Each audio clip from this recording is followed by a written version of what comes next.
ఓజీయా సినిమాలు చేసే టైం ఉందంటారా?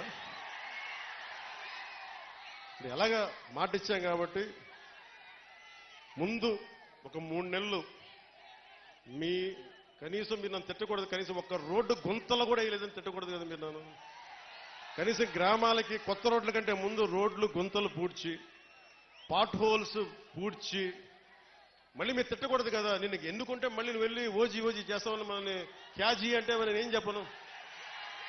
ఒక భయంతో మా నిర్మాతలు కూడా చెప్పాను, కొంచెం క్షమించాలి, మా రాష్ట్ర మా ఆంధ్ర రాజ్య ప్రజలకి మేము కొంత కనీసం సేవ చేసుకొని కుదిరినప్పుడల్లా ఒక 2 రోజులు 3 రోజులు మీకు షూటింగ్ చేస్తాను, ఎక్కడ పనికి అంతరాయం రాకుండా. ఓజీ చూద్దరు గారు బాగుంటుంది.